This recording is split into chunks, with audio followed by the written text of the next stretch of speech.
नमस्कार दोस्तों, आप सभी का अपने YouTube चैनल कंपटीशन कंप्लीट में स्वागत है। आज हम बायोलॉजी का चैप्टर स्टार्ट करने जा रहे हैं, जो कि आपके UPSC, CDS, NDA, SSC, CGL, UP PCS, MP PCS, BPSC, जितने भी प्रीलिम्स और जिसमें भी आपको बायोलॉजी का सेक्शन, साइंस का सेक्शन पूछा जाता है, वो सारा चीज़ हम कवर करेंगे पार्ट वाइज। तो ये पहला पार्ट है बायोलॉजी का। तो चलिए स्टार्ट करते हैं। उससे पहले हम देख लेते हैं कि बायोलॉजी की मीनिंग क्या होती है। तो बायो का मतलब होता है लाइफ और लॉजी का मतलब होता है स्टडी। ये मैंने नोट्स बनाए, आप लोगों के सामने जो है नोट्स एकदम प्रॉपर साझा कर रहा हूँ। कुछ अगर स्पेलिंग वगैरह मिस्टेक होगा तो आप देख लीजिएगा। तो देखिए, यहाँ बायोलॉजी को अगर हम क्लासीफाई करें तो बोटनी हिंदी प्लस इंग्लिश दोनों में है, तो आप हिंदी और इंग्लिश मीडियम वाले दोनों जने बने रहें। देखिए, बोटनी का मतलब होता है प्लांट, स्टडी ऑफ प्लांट, और जूलॉजी का मतलब होता है स्टडी ऑफ एनिमल्स, यानी कि जानवरों का अध्ययन। तो इन दोनों को जब हम जोड़ देते हैं तो बायोलॉजी, स्टडी ऑफ लाइफ, यानी कि जैव अध्ययन करना। तो यहाँ पर प्लांट्स के बारे में पढ़ेंगे, प्लांट्स का क्लासिफिकेशन पढ़ेंगे, सेल्स पढ़ेंगे, ए टू जेड एप्लीकेशन वगैरह पढ़ेंगे। एनिमल्स के बारे में एनिमल्स का physiology, genetical biotechnology, animals classification, animals application वगैरह हम सब कुछ पढ़ेंगे। तो आज के चैप्टर 1 में हम डिस्कस करेंगे, ये एनसीईआरटी का सब नोट है। तो एनिमल्स के अंदर हम क्या पढ़ने वाले हैं? न्यूट्रिशन पढ़ने वाले हैं, रेस्पिरेशन पढ़ने वाले हैं, circulation, excretion, nervous system, endocrine system, reproductive system और एजिंग। ये हिंदी में भी लिखा हुआ, आप हिंदी वाले भी एक बार देख लीजिए इसको। तो हिंदी और इंग्लिश हम दोनों लैंग्वेज में कवर करने वाले हैं। एसएससी सीजीएल वाले हो, एनडीए वाले हो, सीडीएस वाले हो, उसके यहाँ पे मैंने नोट्स तैयार किए हैं और काफ़ी अच्छा नोट्स है, और आप बने रहिए इसके साथ। आगे बढ़ते हम बात करते हैं न्यूट्रिशन। न्यूट्रिशन यानी कि पोषण क्या होता है? पोषण वो चीज़ होता है जो एक जीवित व्यक्ति के लिए, जीवित प्लांट के लिए होना बहुत आवश्यक है। तो देखिए, ये दो टाइप के न्यूट्रिशन होता है, आपने 6th और 7th क्लास में पढ़ा होगा जरूर है। एक होता है ऑटोजेनियस, जिसको ऑटोट्रोप कहते हैं, ऑटोफेरस कहते हैं। देखिए, ये 3 नाम है, आपको तीनों नाम याद रखना, क्योंकि ये कई बार यूपीएससी सीडीएस में क्वेश्चन पूछा गया है। ऑटोट्रोप ना देके ऑटोफेरस लिख दिया है, ऑटोजीनियस लिख दिया है। और दूसरा जो होता है हेट्रोजीनियस, या फिर इसको हेट्रोट्रोप कहते हैं, यानी कि परपोषी, और इसको स्वपोषी।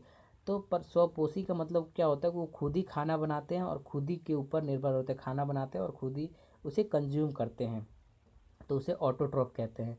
इसके कुछ एग्जांपल्स मैं आपको बता दूं। एग्जांपल्स में प्लांट्स हो गया, देखिए प्लांट्स हो गया, एल्गी शैवाल हो गया, डायटोम्स हो गए। देखिए, डायटोम्स का मतलब होता है 2 सेल वाले। देखिए, एल्गे वो सारे एल्गे खाना खुद नहीं बनाते। आपने देखा होगा कि कोई रेड कलर का भी एल्गे होता है, अलग अलग बहुत सारे डिफरेंट कलर के एल्गे होते हैं। जो ग्रीन कलर में होता है वो बनाते हैं, और जो ब्लू कलर में। देखिए, एल्गी प्लस डायटम, जिसके अंदर 90% वो फोटोसिंथेसिस करते हैं। फोटोसिंथेसिस क्या होता है, सब आगे हम डिटेल में डिस्कस करते जाएंगे। तो देखिए, फोर्थ चीज़ है ब्लू ग्रीन एल्गी। ये बहुत बार क्वेश्चन आता है, क्योंकि यहाँ पर ब्लू भी है, ग्रीन भी है। तो यहाँ पर क्या ये खाना बनाते हैं, फोटोसिंथेसिस करते हैं, प्रकाश संश्लेषण करते हैं कि नहीं? तो ये करते हैं। और इनको क्या कहा जाता है? इनको साइनोबैक्टीरिया कहा जाता है। बहुत इंपॉर्टेंट, ये साइनोबैक्टीरिया किसे कहा जाता है? एसएससी सीजीएल में क्वेश्चन पूछा गया।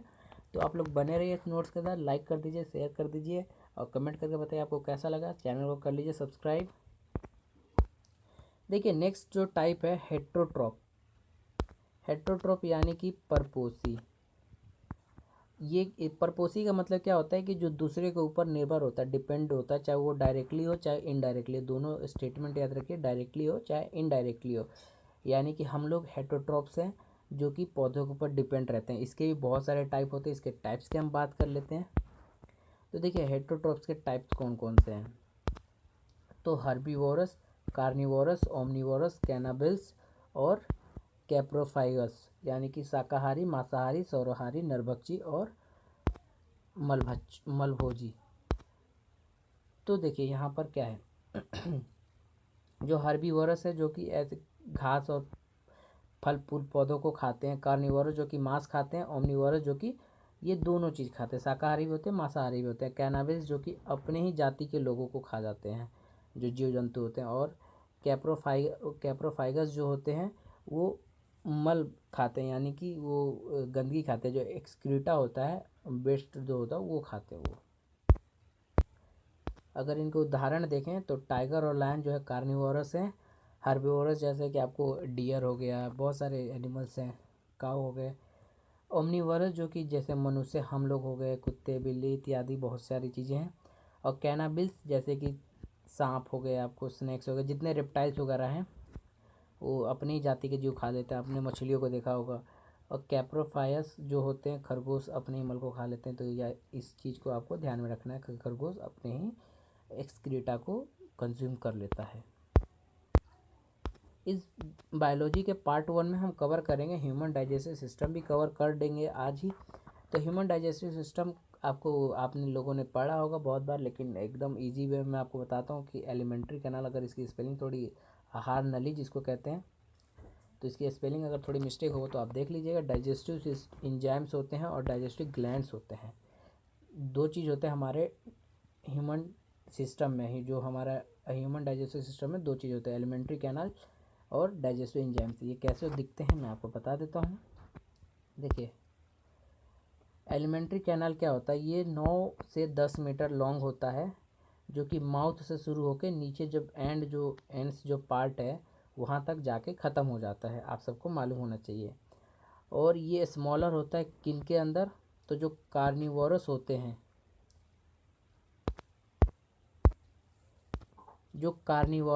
यानी कि जो मांस मछली खाते हैं, मांस का सेवन करते हैं, तो उनका जो कैनल जो होता है, एलिमेंट्री कैनल होता है, वो स्मॉलर होता है। आपने सुना होगा कि स्मॉल इंटेस्टाइन जो है उसकी जो साइज है, उसकी साइज छोटी होती है किनमें, जो कार्निवोरस मांस मछली खाते हैं। और जो प्लांट्स वगैरह खाते हैं उनका जो कैनल होता है, एलिमेंट्री कैनल, वो लंबा होता है इनके मुकाबले, कार्निवोरस के मुकाबले हर्बीवोरस का बड़ा होता है। क्यों? क्योंकि जो प्लांट्स होते हैं उनमें सेल्यूलोज बहुत ज़्यादा होता है। क्या होता है? सेल्यूलोज बहुत ज़्यादा होता है। तो सेल्यूलोज को पचाने के लिए, डाइजेस्ट करने के लिए कैनाल का बड़ा होना ही इंडिकेट करता है कि सेल्यूलोज वो पचा सकता है। देखिए, ये आपको ये चित्र दिख रहा होगा ह्यूमन डाइजेस्टिव सिस्टम का। इसके अलावा इनमें इनके क्या क्या फंक्शंस है वो हम आगे डिटेल में डिस्कस करेंगे इसी वीडियो में। देखिए, ये आप इस तरीके से बना लीजिए ताकि आपको याद हो जाए। ये माउथ है, आपको पता है, ये ओव्यूला है, ये एसोफेगस यानी कि आहार नली है, ये अमाशय स्टमक है, स्टमक, राइट। ये मस्क्यूस लेयर है, इसके ऊपर जो होता है परत, सलेसम परत जिसको कहते हैं, ये पेनक्रियास है। इनके क्या क्या फंक्शंस हैं, क्या क्या कैरेक्टरिस्टिक है, फीचर्स है, कौन कौन सी ये जूस प्रोड्यूस करते हैं, ये सब इसके बारे में हम बात करेंगे। ये टंग है, ये इपिग्लोटिस है, ठीक, इसका क्या फंक्शन होता है अभी हम बात करेंगे। ये खराटे वगैरह लेने में मददगार है। गॉल ब्लेडर है, लीवर है, स्मॉल इंटेस्टाइन है और लार्ज इंटेस्टाइन है, ठीक। और नीचे जो है ये अपेंडिक्स है और ये एनस है। तो देखते हैं इनका शुरुआत से लेके हम डाइजेस्टिव। देखिए, पूरा ह्यूमन बॉडी के स्ट्रक्चर के बारे में हम बात करते हुए आगे बढ़ रहे हैं कि माउथ से स्टार्ट करते हैं। माउथ के अंदर टीथ होता है, इन सब के बारे में हम डिटेल में बाद में चर्चा करेंगे। आज छोटे छोटे जो चीज़ें हैं उनको चर्चा में ला रहे हैं। तो टीथ के दो टाइप होते हैं, बहुत बार टाइप पूछते हैं, एक टेम्पोररी अस्थाई और परमानेंट अस्थाई, और टेम्पोररी अस्थाई, ठीक। तो अस्थाई क्या होता है कि जो टूट जाता है, बचपन में जो दांत होते हैं 12 साल से नीचे के दांत जो होते हैं बच्चों के टूट जाते हैं, तो वो 20 होते हैं। मिल्क टीथ जिसको कहते हैं, दूध के दांत, वो टूट जाते हैं। डेंटल फॉर्मूला, दंत सूत्र कुछ इस तरीके से मैं आपको बता दूं। और जो अस्थाई दांत है 32 होते हैं। देखिए, इंसीजर दो होते हैं, दो ऊपर दो नीचे। इंसीजर आपने देखा होगा कुछ इस तरीके के नुकीले दांत होते हैं। कैनियन कैनियन जो दांत होते हैं, दो दांत होते हैं। और प्री मोलर जो होते हैं ये दो दांत होते हैं। और मोलर जो होते हैं ये 3 दांत होते हैं, यानी कि 3 3 6। आप इन दांतों को जोड़ लीजिए और बाकी आप टोटल पीछे के दांत ऐड करके 32 दांत टीथ आपके बन जाएंगे। देखिए, तो इंसीजर का क्या कार्य होता है। इंसीजर की संख्या 2 होती है और इसका कार्य क्या होता है कि चूहे का इंसीजर टीथ लगाकर बढ़ने के कारण वस्तुओं को कुतरते रहते हैं। हाथी दांत इंसीजर टीथ का रूपांतरण है। सबसे पहले इंसीजर टीथ बच्चों में ही आते हैं। देखिए, इंसीजर जो टीथ जो होते हैं, जो सामने वाले दो दांत होते हैं चूहे का, आपने देखे होंगे, वो जो दांत होते हैं वो कुतरते इसलिए कि उनका दांत जो छोटा हो जाए, बट हो नहीं पाता ऐसा। तो बच्चों में सबसे पहले इंसीजर ही टीथ आता है। बहुत बार क्वेश्चन पूछा गया तो बच्चों में पहला टीथ कौन सा था, इंसीजर आता है, सामने का दांत आपने देखे होंगे। देखिए, अगला जो टाइप है दांत का, तो कैनियन दांत है। कैनियन जो टीथ है ये क्या इंडिकेट करता है कि हम व्यक्ति जो है, जो ह्यूमन बींग है, वो क्या है, कार्निवोरस है, जो मांस वगैरह फ्लेश वगैरह खाते हैं। ये कैनियन से ही हम जो मांस है उसे फाड़ते हैं, ब्रेक करते हैं। छोटे बच्चों में मोलर टीथ नहीं आती, आपको पता रहना चाहिए। छोटे बच्चों में क्या आते हैं पहले, तो छोटे बच्चों में इंसीजर पहले आते हैं। मोलर टीथ जिसको विजडम टीथ कहा जाता है, देखिए डेंटाई, इसे डेंटाइन कहते हैं और इसे एनिमल कहते हैं, टूथ एनिमल आपने नाम सुना होगा। सबसे अगर हार्डेस्ट बॉडी में कोई सब्सटेंसेस है तो वो है टूथ एनिमल, सबसे हार्डेस्ट। और सबसे हार्डेस्ट अगर पृथ्वी पे कोई चीज़ कहा जाए तो वो डायमंड माना जाता है। तो ये चीज़ आपको याद रखना चाहिए। तो टंग के बारे में आगे बात करते हैं, टंग का क्या कार्य होता है, एक ही पार्ट में ये सारा वीडियो कवर करेंगे आज। तो जीभ की एक रोचक तथ्य है, देखिए जीभ जो है ऊपर जो पार्ट है अंदर के साइड में वो बिटर टेस्ट, कड़वा टेस्ट इंडिकेट करता है, और जो साइड में वो सावर, खट्टा टेस्ट इंडिकेट करता है। और जो सामने जो फ्रंट जीभ का है वो स्वीट यानी कि मिठास जो है जाहिर करता है। और ये जो आपको डॉट डॉट नज़र आ रहे हैं ये सब जो है टेस्ट बर्ड हैं, यानी कि स्वाद कलिकाएँ हैं, जहाँ से चीज़ जो हम डालते हैं जीभ के ऊपर तो हमें इन कलिकाओं से नर्वस सिस्टम में हमें पता चलता है इसका स्वाद कैसा है। देखिए एक रोचक जानकारी, यूपीएससी एनडीए का क्वेश्चन पूछा गया है कि हमारा जो टीथ है और जो हमारा टंग है उसे हम आगे क्यों नहीं फेंक पाते, क्योंकि हमारा जो टंग है पीछे की तरफ से बंधा होता है। क्योंकि आपने देखा होगा ऊपर अभी टंग देखा तो वो पीछे की साइड में बंधा होता है, इसलिए हम आगे बाहर मुँह से टंग को नहीं फेंक सकते। बट जो गिरगिट है, जो कैमिलियो होती है, उसका जो टंग होता है वो बीच में बंधा होता है, यानी कि पीछे नहीं बंधा होता, खुला होता है। तो वो जो अपने टंग है उसको बाहर तक फेंक देते हैं। देखिए जो तीखा जो कोई टेस्ट है वो कोशिकाओं का धीमा जलना होता है, यानी कि कोई तीखा कोई टेस्ट नहीं होता असल में। जब ये जो टेस्ट बर्ड जो होती हैं इसके ऊपर स्वाद कलिकाएँ होती हैं, जब ये जलना स्टार्ट होती हैं तो तीखा लगना स्टार्ट हो जाता है। तो धीरे धीरे आगे बढ़ते हुए हम ह्यूमन सिस्टम पे थे। तो ओविला का क्या वर्क होता है, देखिए ओविला क्या होता है कि खर्राटे के लिए जिम्मेदार होता है, रिस्पॉन्सिबल फॉर स्नोरिंग, राइट। ओविला की लंबाई बढ़ जाने के कारण रात में सोते हुए खर्राटे लेते हैं और खर्राटों से छुटकारा पाने के लिए ऑपरेशन कराना पड़ता है, आप सबको पता होना चाहिए। तो बहुत अच्छा क्वेश्चन है ये फूड को रास्ता दिखाने का कार्य करता है, ओविला का वर्क है। ये सारे छोटे छोटे मैं आपको वर्क बता रहा हूँ, पूरा डिटेल में नहीं जा रहा हूँ, क्योंकि एसएससी सीजीएल वगैरह, एनडीए यूपीएससी सीडीएस वगैरह में आप अगर बायो का सेक्शन पढ़ेंगे तो यहीं से क्वेश्चन आपको दिखेंगे। और लुसेंट का अच्छा खासा यहाँ पर मैंने योगदान लिया हुआ है। देखिए एक नंबर का क्वेश्चन और 4 ऑप्शन दे के पढ़ाने का कोई फ़ायदा नहीं है। क्यों कि उसका जो फ़ायदा है कि आप सिर्फ खाली जो है आप चैनल को बढ़ाना चाहते हैं कि 4 ऑप्शन दे के बंदों को वहाँ पर रिटेन कर रहे हैं, आप उसको बता रहे हैं। आप डायरेक्ट इन सब सारी चीज़ों का आप डिस्कस करेंगे ताकि लोगों को फ़ायदा हो, और आप अपने दोस्तों से शेयर करिए ताकि उन लोगों का भी फ़ायदा हो, जैसे मैं आप लोगों से शेयर कर रहा हूँ। तो इसोफेगस का क्या काम होता है, इसोफेगस भी जिसको कहते हैं, देखिए इसको हिचकी लेने में, यानी कि जो हिकअप होता है उसको, इसके लिए काम आता है, ठीक। और ये रास्ता, खाने को रास्ता दिखाता है। और स्टमक के ऊपर, स्टमक का क्या काम होता है, ये ए है, ठीक।